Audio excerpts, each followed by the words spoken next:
Okay, good morning and welcome to the Signs of the Duwamish press conference here this morning. My name is Clay Eals. I'm the Executive Director of the Southwest Seattle Historical Society.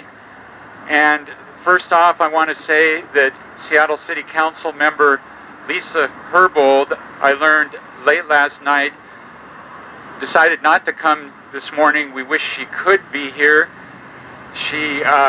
Without her, this project would not have happened, as you will learn. So, but we still have the stars of the show. We have two leaders of the Duwamish Tribe with us, and my role here is to just provide some introductory remarks and then bring up James and Ken and let it go. The occasion of this, of course, is to announce and celebrate the installation of 4 Duwamish Waterway signs on the entrance to and the exit from West Seattle, which is a pair of bridges, the high-level West Seattle Bridge and the low-level Spokane Street Bridge.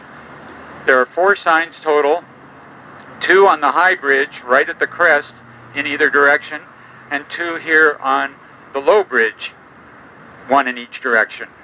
And the reason we're here at this one on the low bridge is that it is the only one where we would not have conflict with auto traffic to be able to hold this press conference. And I want to let you know how this came about. Many of you may know that there was a wonderful book on the Duwamish River, on its history and its present and its promising future, that was released a year ago, and it's called Once and Future River. And I was at the book launch event for this at Town Hall about a year ago. The book is, the foundation of it is a series of stunning photographs by Tom Reese, who is here today, and he can answer questions about this. The afterword of the book was written by James Rasmussen of the Duwamish Tribe.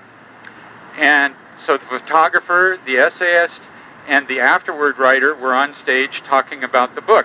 And in passing, James Rasmussen of the tribe said, you know, it's kind of a shame that when you cross over the river, people who live here for a long time or newcomers don't even know what river it is they're crossing. Some of them don't even know they're crossing a river. And that planted a seed. The next morning, I happened to attend the West Seattle Chamber of Commerce annual awards breakfast. And I ran into Lisa Herbold, our then recently elected district council member for the Seattle City Council. And I told her, you know, this would be a great thing for a district council member to do, to get some signs on the bridges so that people would know, just as James was urging, know that they are crossing not only a river, but a piece of fundamental Seattle history and where it all began. And she said, fine, send me an email. And over the course of this past year, she worked hard to get the Seattle Department of Transportation to create the signs and install them. They went up in the last week and a half. The final signs were up on March 27th. As soon as they were up, we decided we needed to celebrate this, and we're doing that this morning. We thank Lisa Herbold for all of her efforts, the Seattle Department of Transportation, and this is a historic occasion. A sign may not sound like a big deal, but in another sense, a sign is everything. If we cannot communicate about our past and about the fundamentals of our history, we're not doing our job. And the word Duwamish and all that it symbolizes is as important as the namesake of the city itself. So what I would like to do now is to bring to the podium first James Rasmussen and then Ken Workman. Both are leaders of the Duwamish Tribe, and they will speak to the significance of having this kind of notice for the river.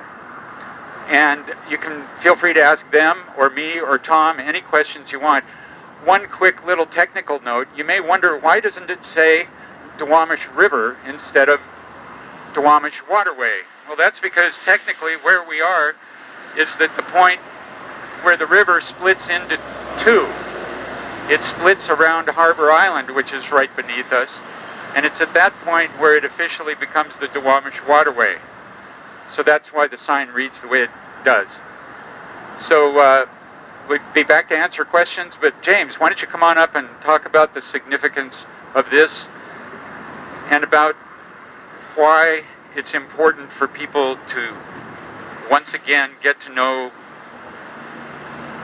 the history of the Duwamish Tribe and the present and the future of the Duwamish Tribe. Thank you. And if you would say and spell your name, please. Good morning. My name is James Rasmussen. James, right? Okay, Rasmussen. I am a Duwamish Tribal member. I was served on the Duwamish Tribal Council for many years. Right now, I hold the position of coordinator or director of Duwamish River Cleanup Coalition, which is a community advisory group to EPA on the Superfund site. It is the Duwamish River, and the technical advisory group to the communities that are also on the river here. And one of the things that we noticed right away when we were doing the work on the river and over the years of working down here is the river's hidden. It's very much a hidden place. If you drive down East Marginal Way, you don't see the river at all. If you drive down West Marginal Way, if you know where to look real quick, you might catch a glimpse of the river, but that's it. And most of the bridges that go over this river, until just recently, didn't tell you that what you were crossing and why there was a bridge there.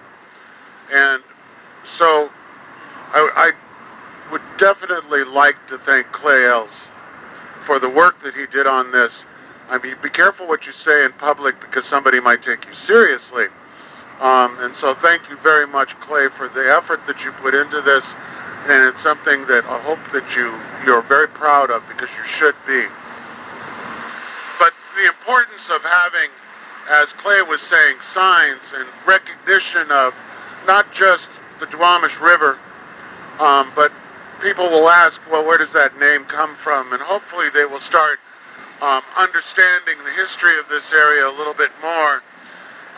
As Clay was saying, everybody likes to try to call it the waterway here. I'm still an old-fashioned guy. It's still the Duwamish River. Doesn't matter. That's what we're here for. And so now we're down to just one bridge that doesn't have a sign on it. So Clay, now you got to go to the state, okay? Because that's the 1st Avenue South Street Bridge. No sign on that at all. Now, when they put up the 14th Avenue Street Bridge, or the South Park Bridge, the community insisted that they call it the Duwamish River. And so that sign actually says Duwamish River on it. And so that was when it was reconstructed, about, 4 or 5 years ago, something like that? Maybe 6 or 7 years ago.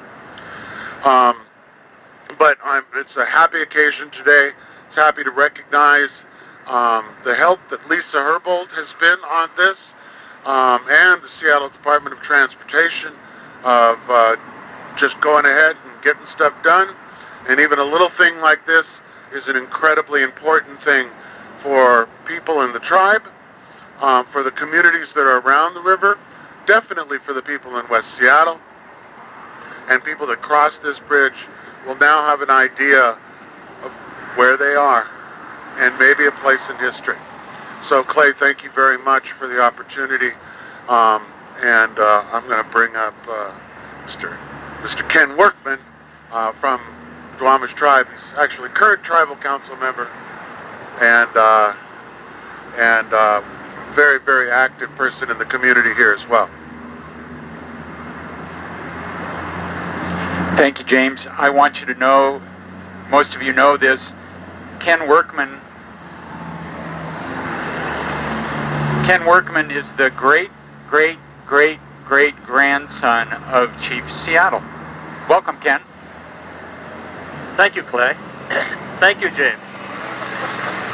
Wonderful, wonderful introduction to the bridge and why we're all here. And so while James explained a little bit about West Seattle and the history of the bridge, For me, it's more personal, and that's because I grew up in the neighborhood. And so when I walk across this bridge and I see this sign behind me, I go, oh, okay, I'm home. So there's a feeling that we have when we come back into Seattle, and we being Duwamish people, we go, oh, okay, I'm here. And so that's what this name symbolizes, that I'm back home, and that this bridge happens to be right about the location of the last longhouse that was in Seattle. And so this would be where my great-great-great-grandmother came from, this longhouse, Tulaltua, Herring House. And so there's a double meaning for me.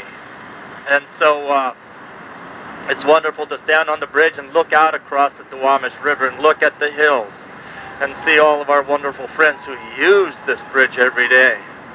And so it's just a warm feeling that I have. So thank you. Wait. So come on up here. Ken and Do you have any questions? I do have one Ken, question. Jim? I'm wondering about Up to the podium. the status of efforts to get federal recognition for your tribe. What's the update on that? And yeah. Can you repeat the question? Yeah. The question is, what's the status of federal recognition for the Duwamish Tribe? And currently we're back in the Bureau of Indian Affairs. Our case has been resubmitted back to them, and so that organization is once again reviewing our petitions for federal recognition. Do you regard this kind of signage as a step toward kind of legitimacy or some form of recognition for the tribe? Can you repeat that question, please? We had a big truck going by. It's not much of a question, but to what extent do you view this kind of signage as sort of a step toward recognition or a form of recognition for the history of your tribe? So the question is, to what form do we view this signage as a form of recognition to the tribe? Do I have that correct? It is, because as the Duwamish people and Native peoples all across this land, we're so often erased from the history books. And so even something as simple as a sign that says Duwamish, it says you're here, and we're right in the middle of a major city in America. And so this is, as I was alluding to a minute ago, it is wonderful to come home and to be in Seattle, a city named after my grandfather, and to see a sign like this. So to answer your question, yes, we do view it as a form of tribal recognition. Last thing I have is, it's been pointed out that the Duwamish is a Superfund site. Yes. For many years, very, very polluted. Since this is historical grounds for the tribe, how do you feel about the efforts to get it cleaned up and be something that the tribe can be proud of again? You go ahead. Repeat the question. The question is, how does the tribe feel about the Duwamish being a Superfund site? Is that? And how do you feel about the efforts to get it cleaned up over the years? And the efforts to get it cleaned up over the years. The tribe is in 100% support of cleaning up this river and returning it back to a state where we as people can simply go down to our river and fish and not be afraid of eating those fish. These are our friends, these are our cousins. And Duwamish River Cleanup Coalition, as headed by James, is spearheading on our behalf that. How do you feel about the progress, James? Well, there's been a lot of work done on the river. It was designated in 2001 as a Superfund site. That's when DRCC, or Duwamish River Cleanup Coalition, became an organization. And it was in 2002 we became the Community Advisory Group to EPA on this. So the tribe was one of the original founders of the Duwamish River Cleanup Coalition. And one of the important reasons for that, as you noted, tribe is not federally recognized. And so, if you're a federally recognized tribe, you have a government-to-government relationship, you have a place at the table. In this sense, the tribe wouldn't have had a place at the table had they not been part of our coalition.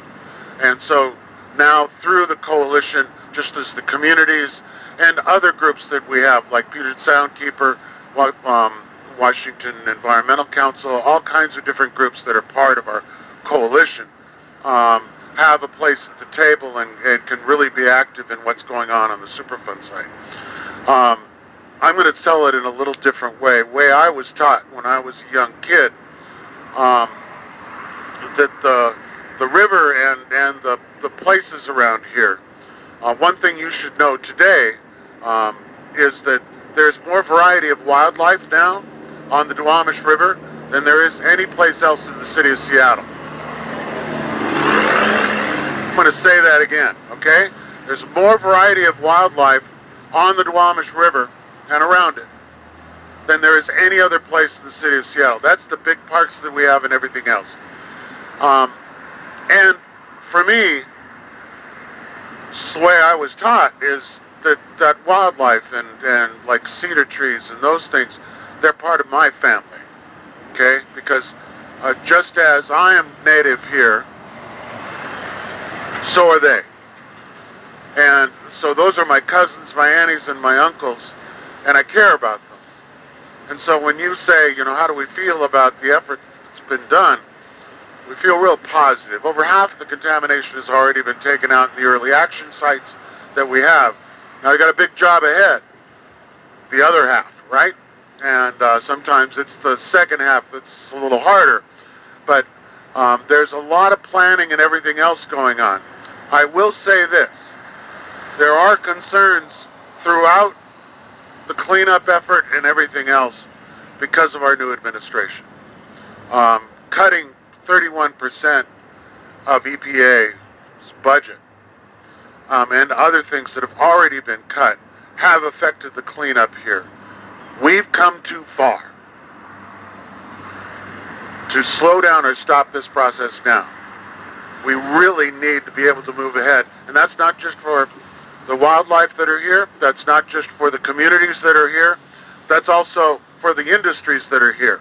Because right now they're right in the middle of something and they're not through it yet. They need to be able to get all the way through it so they can get healthy as well.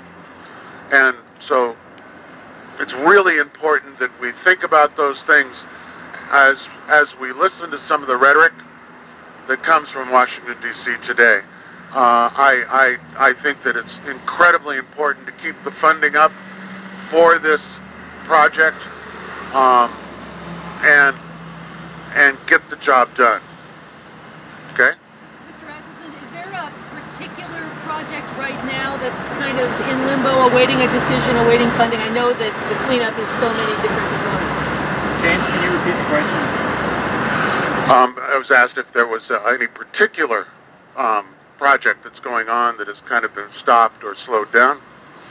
And one that I can say right away is something called the pollutant loading assessment. It's something that started over a year ago. And what that is what's coming in from the watershed. There's a big modeling project that was being done with that. 2 weeks ago, we showed us the hydrological model, which it took that long to actually put that model together. It's a group called Tetra Tech that is one of the best people at doing this work across the country. They've done it on Hudson River. They've done it in different places. And at the end of that presentation on the modeling, the Department of Ecology actually came out and said,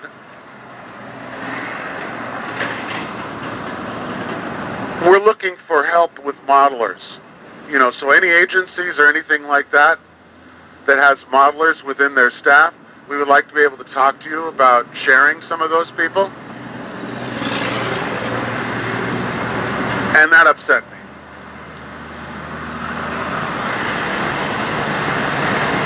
And it still does. One of the reasons that it is important is because this modeling is a very, very specialized skill. And when you're modeling watersheds and that type of stuff, it's much different than modeling traffic or modeling health or modeling other things that people do work on, those type of things. And so that project right now is basically stopped because of we don't have the modelers. And you know, and I don't want to go beg to try to find somebody who might not be good enough for the job. It's one of the things that I've talked to Ecology about and EPA. You know, can we go out and find somebody to fund this? You know, and they hadn't thought about it that way. And so we're trying to work together with them just to keep this stuff going. I'm really the type of person that is not afraid to put a stick in somebody's butt to get it going, you know, because it needs to be done. Any other questions? I'm good. Thanks very much. Thank you all for coming out. I want to thank James again, and thank Ken. You might want to know that Ken Workman is on the advisory council of our historical society. We're very proud to have the relationship and the advocacy for the Duwamish tribe. Thanks very much for coming this morning.